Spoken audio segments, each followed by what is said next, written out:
Dear students, in this video I am going to explain you the first lesson from history 10th standard outbreak of World War I and its aftermath.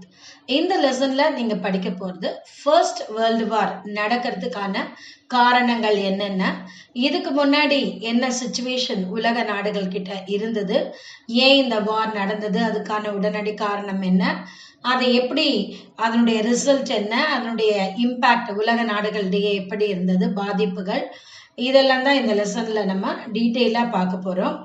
இப்போ first world war period எப்போ அப்படின்னு பார்த்தீங்கன்னா 1914 to 1918 4 வருடங்கள் நடந்தது இந்த உலக போர்.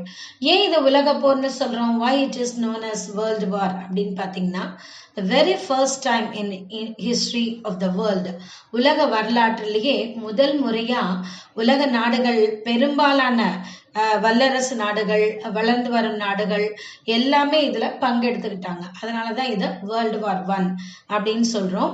இந்த 1914 is a turning point in world history. இந்த 1914 இயரே வேர்ல்டு ஹிஸ்டரியில ஒரு பெரிய டேர்னிங் பாயிண்டா தான் இருந்தது.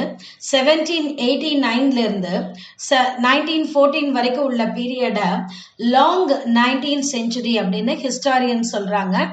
ஏன்னா நிறைய உலக நாடுகள்ல இடையே ரஷ்யன் ரெவல்யூஷன், பிரெஞ்சு ரெவல்யூஷன், இந்த மாதிரி மிகப்பெரிய புரட்சிகள் எல்லாம் இந்த பீரியட்ல நடந்தது.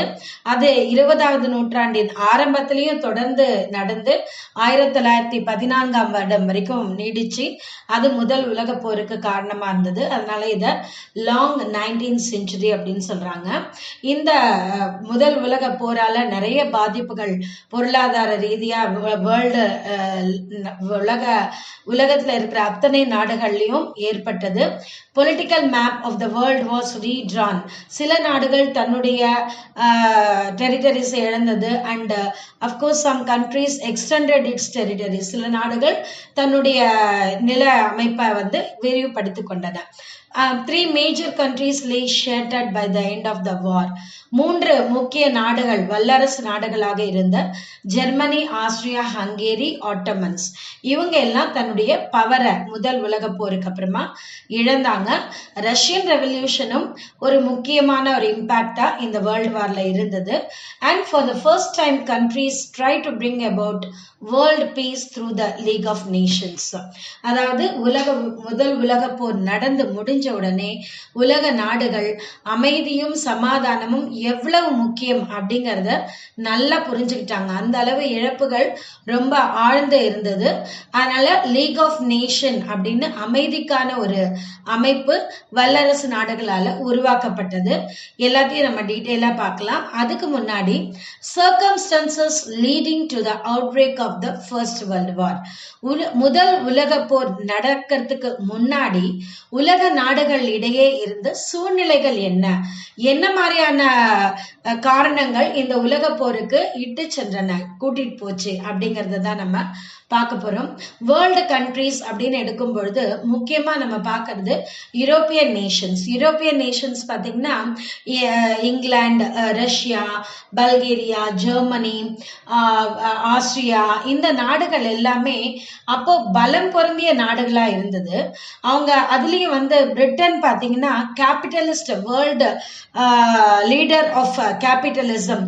கேபிட்டலிசம் அப்படிங்கிற முதலாளித்துவ பொருளாதார கொள்கையை ஃபாலோ பண்ற ஒரு முக்கியமான நாடா பிரிட்டன் இருந்தது. சோ அந்த நாடுகள் எல்லாமே ஆல்மோஸ்ட் வளர்ச்சி அடைந்த நாடுகள். இப்போ அவங்க கிட்ட நிறைய பினிஷ்டு குட்ஸ் எல்லாம் இருந்தது. அதை மார்க்கெட்டிங் பண்றதுக்கு அவங்களுக்கு சில நாடுகள் தேவைப்பட்டது. So they were in scramble for colonies. காலனிஸ்னா அடிமை நாடுகள். அவங்க எல்லாம் யூரோப்பியன் நேஷன்ஸ் எல்லாம் வளர்ந்து வர நாடுகளை அடிமை நாடுகளா மாத்தணும் அப்படின்னு முயற்சி பண்ணாங்க. அதற்கு முக்கியமான காரணம் they need to market their products, their commodities. அவங்களுடைய இண்டஸ்ட்ரியல் ரெவல்யூஷன்லாம், பொருளாதார புரட்சி எல்லாம் இங்கிலாந்துல ஏற்பட்டதுனால அந்த கமோடிட்டிஸ் சீப் பிரைஸ்ல மார்க்கெட்டிங் பண்ணணும் அப்படிங்கிறதுக்காக இந்த வளர்ந்து வர நாடுகள் அப்படின்னு பார்த்தீங்கன்னா ஏசியாலையும் ஆப்பிரிக்காலையும் நிறைய வளர்ந்து வர நாடுகள் இருந்தது. So they dominated there power in this African and Asian countries and colonized and exploited.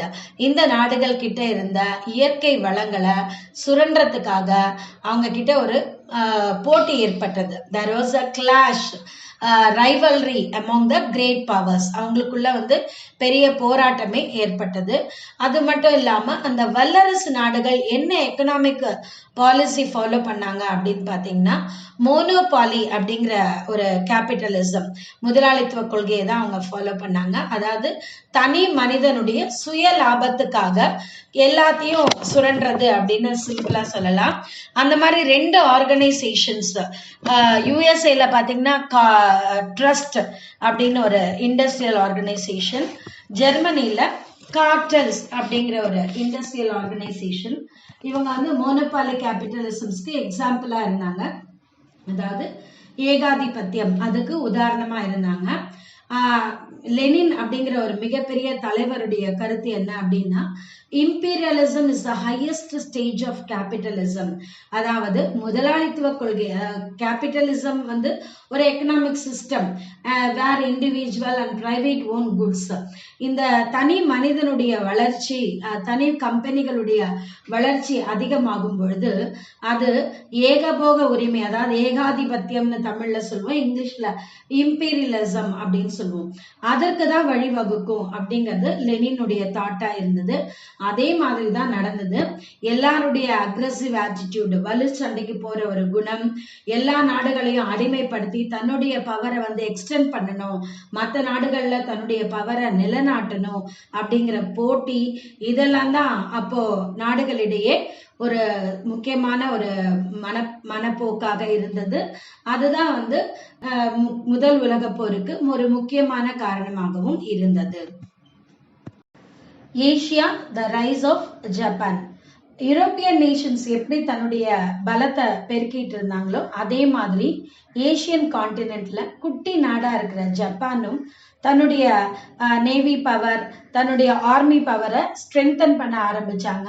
And they had also aggressive attitude during those time. அப்போ அவங்களுக்கிடையும் ஒரு அக்ரெசிவ் ஆட்டிடியூட் இருந்தது. During the Meiji era from 1867 to 1912 they imitated western education and machinery to develop the nation. நம்முடைய நாடு western எஜுகேஷனையும் மெஷினரியும் adapt பண்ணிக்கணும். அது மட்டும் இல்லாம நம்ம that is modern army, navy எல்லாத்தையும் ஸ்ட்ரென்தன் பண்ணாதான் நம்மளால பவர்ஃபுல் கண்ட்ரியா இருக்க முடியும் அப்படிங்கறத உணர்ந்து அவங்க அதை செய்ய ஆரம்பிச்சாங்க. And in 1894 Japan forced a war on China.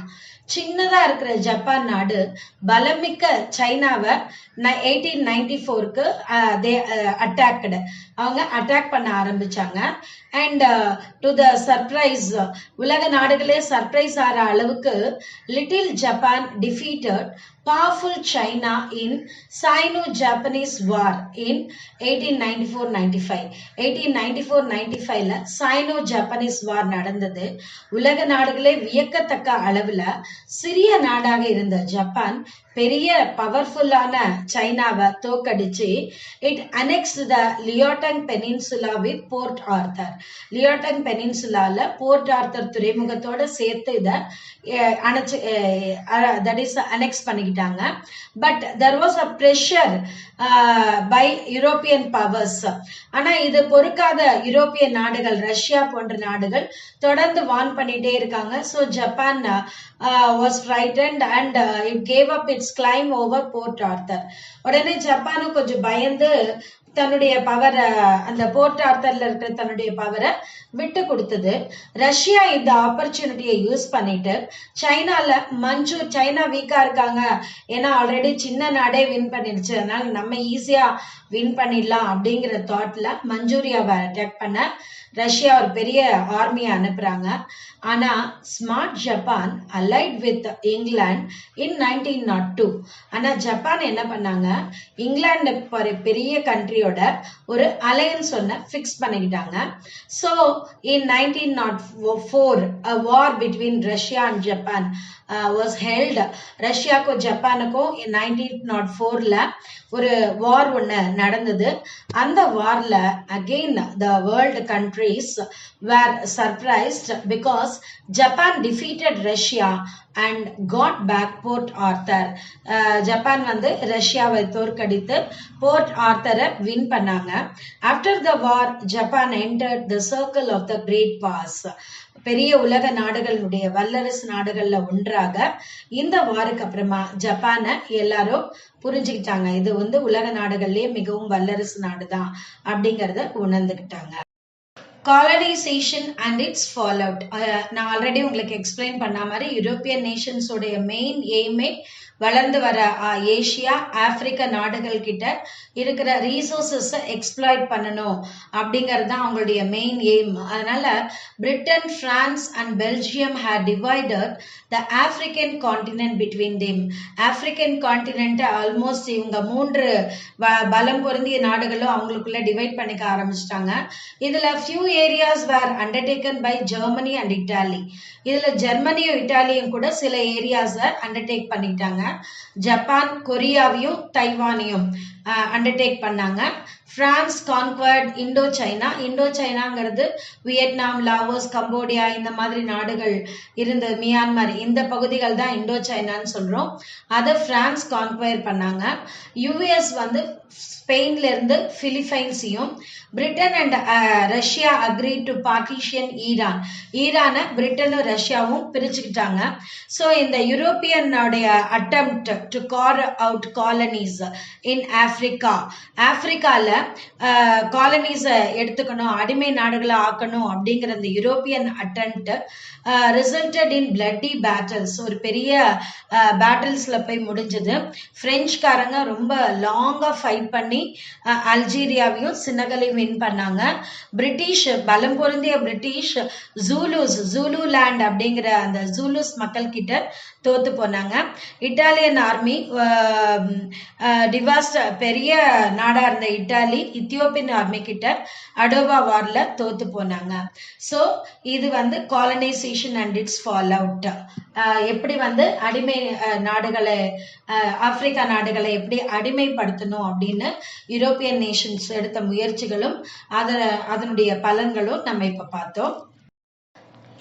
இதுவரைக்கும் நம்ம பார்த்தது எப்படி உலக நாடுகள் கிட்ட இந்த கேபிட்டலிசம், இம்பீரியலிசம் பிரின்சிபல்ஸ், தாட்ஸ், அவங்களுடைய அக்ரெசிவ் ஆட்டிடியூட், காலனைசேஷன் பண்ணணும், எக்ஸ்ப்ளாய்டேஷன், இந்த விஷயங்கள் எல்லாம் என்ன மாதிரியான சிச்சுவேஷன் இருந்தது, இது எப்படி முதல் உலக போருக்கு ஒரு ரீசனா இருந்ததுன்னு பார்த்தோம். இப்ப காசஸ் ஆஃப் வேர்ல்ட் வார் 1, முக்கியமான காரணங்கள், மேஜர் ரீசன்ஸ் என்னென்ன அப்படிங்கறத நம்ம பார்க்க போறோம்.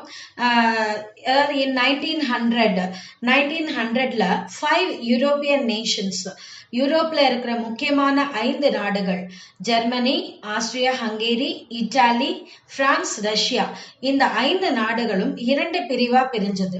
2 armed camp. There were 2 armed camp. 2 armed camp பிரிஞ்சாங்க. ஒருத்தவங்க வந்து சென்ட்ரல் பவர்ஸ் அப்படின்னு சொல்லுவாங்க. Central powers consisted of Germany, Austria, Hungary, Italy. இது 1882ல ஃபார்ம் ஆச்சு. இந்த 3 நாடுகளும் ஒரு ட்ரிபிள் அலையன்ஸா ஃபார்ம் ஆகிறதுக்கு முக்கியமான ரீசன் யாருன்னு பாத்தீங்கன்னா ஜெர்மனி நாட்டை சேர்ந்த ஆட்டோவன் பிஸ்மார்க். ஆட்டோவன் பிஸ்மார்க் வந்து யுனைடெட் ஜெர்மனியை உருவாக்குறதுக்கு பாடுபட்ட ஒரு முக்கியமான லீடர் அவரு. ஸோ இந்தியால கூட சர்தார் வல்லபாய் பட்டேல நம்ம பிஸ்மார்க் ஆஃப் இந்தியான்னு தான் சொல்லுவோம். ஏன்னா எப்படி பிஸ்மார்க் வந்து யுனைடெட் ஜெர்மனிக்காக பாடுபட்டாரோ, after the freedom India also divided into many kingdoms, independent kingdoms. அது எல்லாத்தையும் ஒருங்கிணைத்து பலம் பொருந்திய இந்தியாவை உருவாக்குறதுக்கு சர்தார் வல்லபாய் பட்டேல் ஒரு முக்கியமான காரணம். அதனாலதான் அவரை வந்து he was known as Bismarck of India அப்படின்னு அவரை சர்தார் வல்லபாய் பட்டேல சொல்றோம். அதே மாதிரி இங்க ஜெர்மனி, ஆஸ்திரியா ஹங்கேரி, இட்டாலி இது 3 நாடுகளும் சேர்ந்து ட்ரிபிள் அலையன்ஸ் அப்படின்னு சொல்லிட்டு உருவாக்குறதுக்கு காரணமா இருந்தவர் ஆட்டோ வன் பிஸ்மார்க். இப்போ அனதர் கேம்ப்ல இருந்தது யாரு அப்படின்னு பாத்தீங்கன்னா France and Russia. They found an alliance in the year 1894 and they agree to help mutual help பண்ணிக்கலாம் அப்படி அது ஒருத்தருக்கு ஒருத்தர் ஹெல்ப் பண்ணிக்கலாம் வார் டைம்ல அப்படிங்கிற அக்ரிமெண்டோட அவங்க அந்த அலையன்ஸை ஃபார்ம் பண்றாங்க. இதுல பிரிட்டன் வாஸ் ஐசோலேட்டட். பிரிட்டன் தனிமையில விடப்பட்டது. ஆனா smart Japan allied with Britain in 1902. Japan வந்து உடனே பிரிட்டனோட 1902ல அவங்களோட ஒரு அலையன்ஸ் ஃபார்ம் பண்ணாங்க. உடனே பிரான்ஸும் வந்து they allied with Britain to resolve colonial disputes over Morocco and Egypt. ஆப்பிரிக்கால மொராக்கோலையும் ஈஜிப்ட் இந்த 2 காலனைசேஷன் கண்ட்ரீஸ்லயும் பிரிட்டனோட பிரான்ஸ்க்கு ஒரு டிஸ்பியூட் இருந்தது. அதை கிளியர் பண்ணிக்கணும்னு it entered the alliance with Britain. அதன்படி என்ன அப்படின்னு பாத்தீங்கன்னா ஈஜிப்ட்ல பிரிட்டனுடைய ஆக்குபேஷனை பிரான்ஸ் அக்செப்ட் பண்ணிக்கிட்டாங்க. அதே மாதிரி மொராக்கோல பிரான்ஸுடைய ஆக்குபேஷனை பிரிட்டன் அக்செப்ட் பண்ணிக்கிட்டாங்க. ஸோ இந்த பிரிட்டன், ரஷ்யா அண்ட் பிரான்ஸ் இவங்க 3 பேருக்கு இடையில ஒரு அலையன்ஸ் ஃபார்ம் ஆகுது. அது வந்து ட்ரிபிள் ஆன்டன்டி. ஆக மொத்தம் 2 கேம்ப் உருவாயிடுச்சு. ஒன்னு central powers Germany, Austria Hungary and Italy. Another side Russia, France and Britain. That was known as triple entente அப்படின்னு சொல்லுவாங்க. Violent forms of nationalism, during 19th century, at the end of the 19th century and starting of the 20th century, my country right or wrong, I support it அப்படிங்கிற ஒரு nationalism. என்னுடைய நாடு தவறோ சரியோ நான் அதை சப்போர்ட் பண்ண போறேன் அப்படிங்கிற ஒரு நேஷனலிசம் அப்படிங்கிற ஃபீலிங்ஸ் வந்து ரொம்பவே வளர்ச்சி அடைய ஆரம்பிச்சது. அந்த நேஷனலிசம்ங்கிற ஃபீலிங்ஸ் தான் முதல் உலக போருக்கு ஒரு முக்கியமான காரணமா இருந்தது. அந்த நேஷனலிசம், அந்த மிலிட்டன்ட் ஃபார்ம்ஸை வந்து இங்கிலாந்துல ஜிங்கோயிசம்னு சொல்லுவாங்க, பிரான்ஸ்ல சாவனிசம்னு சொல்லுவாங்க, ஜெர்மனில கல்தர் அப்படின்னு சொல்லுவாங்க. அது மட்டும் இல்லாம ஜெர்மனி நாட்டினுடைய தலைவரா இருந்தவர், எம்பரரா இருந்தவர் கெய்சர் வில்ஹம் II. அவருடைய அக்ரெசிவ் ஆட்டிடியூடும் இந்த முதல் உலக போருக்கு ஒரு காரணம். Because he started to strengthen his navy. அதுக்கு முன்னாடி வரைக்கும் பிரிட்டன் தான் வந்து நேவில ரொம்பவே பவர்ஃபுல்லா இருந்தாங்க. சி அப்படின்னாலே லீடர் யாரு அப்படின்னு பாத்தீங்கன்னா நேவி ஃபோர்ஸ், வேர்ல்டுலயே பவர்ஃபுல் நேவி ஃபோர்ஸ் யார்கிட்ட இருந்ததுன்னா பிரிட்டன் கிட்ட தான். ஆனா அது அவங்கள காம்பீட் பண்றதுக்காகவும் பிரிட்டனை விட பலம் பொருந்திய நாடா ஜெர்மனி உருவாகணும் அப்படிங்கிறதுக்காகவும் Kaiser Wilhelm II started to strengthen his navy and so therefore there was a tension between Germany and Britain and it was also a reason for the First World War I and hostility of France towards Germany. பிரான்ஸ்க்கும் ஜெர்மனிக்கும் இடையில ஏற்பட்ட ஒரு பகை. தே were already old rivals. அவங்க 2 பேருமே பழைய ரைவல்ஸ்ன்னு சொல்லலாம். ஏன்னா 1871ல Alsace and Lorraine இந்த பார்ட்ஸை வந்து இந்த பார்ட் வந்து ஜெர்மனி கிட்ட அவங்க எழுந்துட்டாங்க. தே வேர் ஆல்ரெடி ஓல்டு எனிமீஸ். அப்போ பிரிட்டிஷ் அக்ரிமெண்ட் இது மட்டும் இல்லாம ஆல்ரெடி பிரிட்டன் கிட்ட பிரான்ஸ் ஒரு அக்ரிமெண்ட் போட்டு ஈஜிப்ட்ல பிரிட்டன் ஆக்குபேஷனும் மொராக்கோல பிரான்ஸினுடைய ஆக்குபேஷனும் இருக்கணும் அப்படின்னு அக்ரிமெண்ட் போட்டாங்க. அதையும் ஜெர்மனி ஒத்துக்கல. ஸோ அவங்க 2 பேருக்கு இடையில ஒரு ஹோஸ்டிலிட்டி, ஒரு பகை உணர்வு இருந்தது. அடுத்தது பாத்தீங்கன்னா imperial power politics in the Balkan. Balkan அப்படிங்கிறது ஒரு region which lies in south east Europe. South east யூரோப்ல இருக்கிற ஒரு பெனின்சுலா அது. அதுல நிறைய கண்ட்ரிஸ் இருக்கு. மேஜர் கண்ட்ரிஸ்ன்னு பாத்தீங்கன்னா Bosnia, Herzegovina, Bulgaria, Montenegro, Macedonia, Serbia, இந்த மாதிரி மேஜர் கண்ட்ரிஸ் வந்து பால்கன் தீவுல இருக்கு, பால்கன் பெனின்சுலால. ஸோ அங்கே வந்து already Turkey was a powerful nation and it was ruled by Ottoman empires. Ottoman empires வந்து இங்க பால்கன்ல தன்னுடைய பவரை எக்ஸ்டெண்ட் பண்ணியிருந்தாங்க.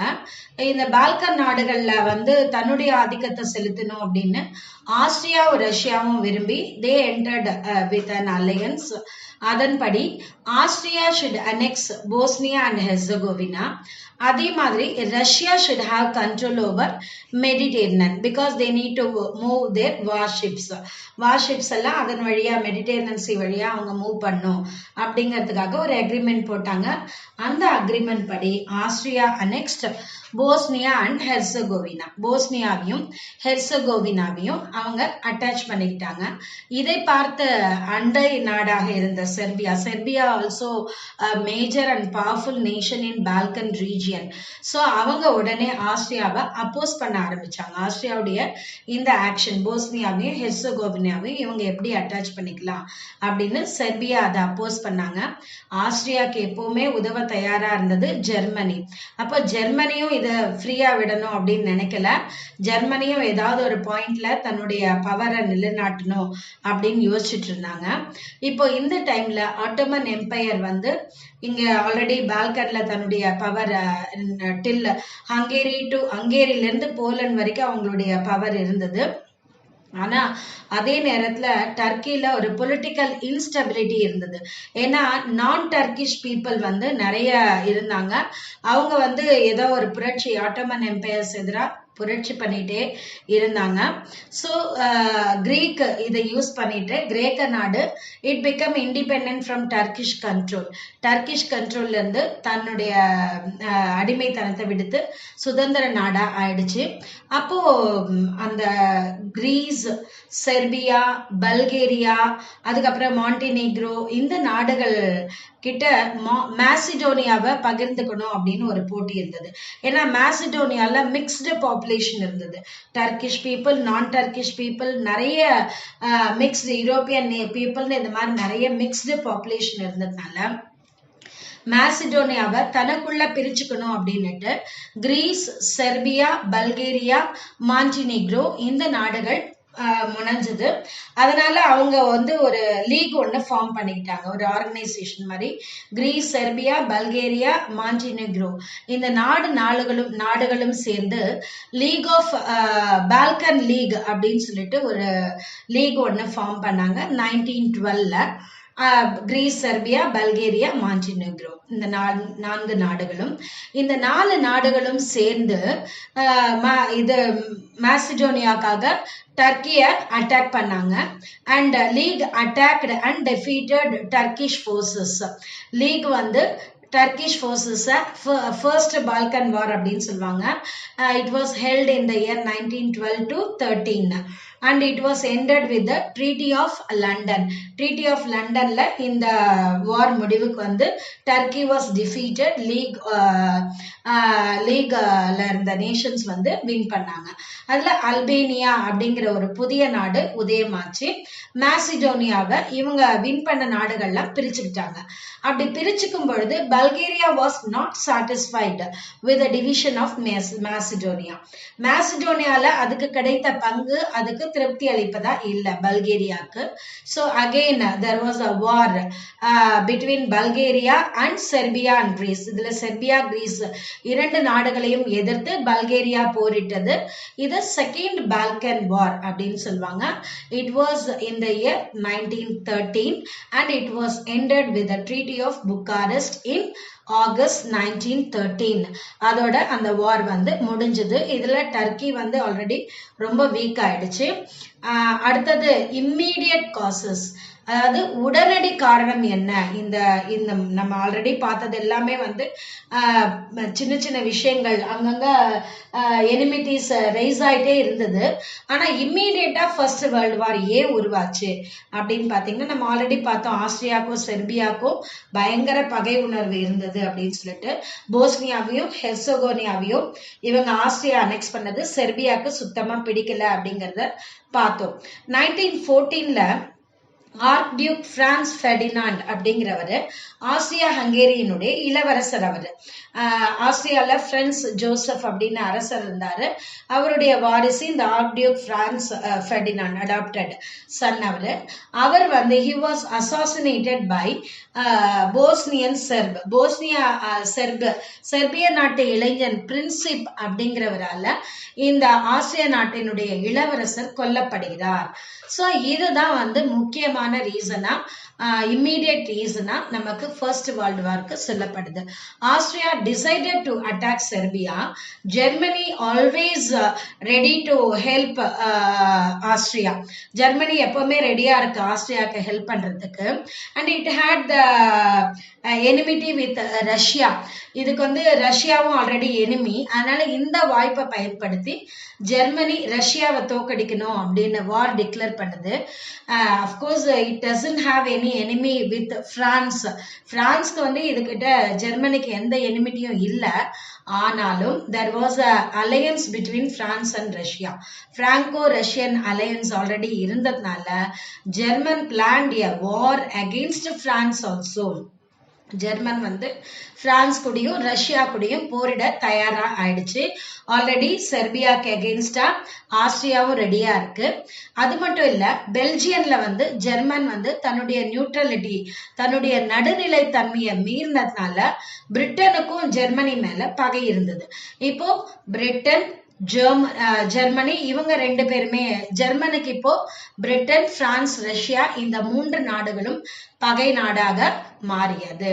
சோ இந்த 3 நாடுகளையும் நம்ம அலைஸ்ன்னு சொல்லுவோம். எது? பிரிட்டன், பிரான்ஸ், ரஷ்யா இவங்க 3 மற்றும் இதுக்கு நிறைய நாடுகள் அப்புறம் உதவி செய்ய ஆரம்பிச்சாங்க. அதெல்லாம் வந்து அலைஸ்ன்னு சொல்லுவாங்க. இவங்க வந்து சென்ட்ரல் பவர்ஸ்ன்னு சொல்லுவாங்க. ஜெர்மனி, ஆஸ்திரியா இந்த நாடுகள், ஆஸ்திரியா ஹங்கேரி இந்த நாடுகள்லாம் சென்ட்ரல் பவர்ஸ் அப்படின்னு சொல்லுவாங்க. ஸோ இதுதான் வந்து ஃபர்ஸ்ட் வேர்ல்டு வாருக்கு முக்கியமான காரணங்களா இருந்தது. நம்ம அடுத்த வீடியோல இந்த வார் எப்படியெல்லாம் எந்தெந்த இடங்கள்ல எப்படி நடந்தது, யார் யாரை வின் பண்ணாங்க, அதுக்கப்புறம் வாரோடைய ரிசல்ட் என்ன, அதனுடைய இம்பாக்ட் என்ன, இந்த வாருக்கு அப்புறமா ஏற்பட்ட அந்த லீக் ஆஃப் நேஷன் அது எப்படி செயல்பட்டது, இதெல்லாம் நம்ம டீட்டெயிலா பார்க்கலாம் நெக்ஸ்ட் வீடியோல.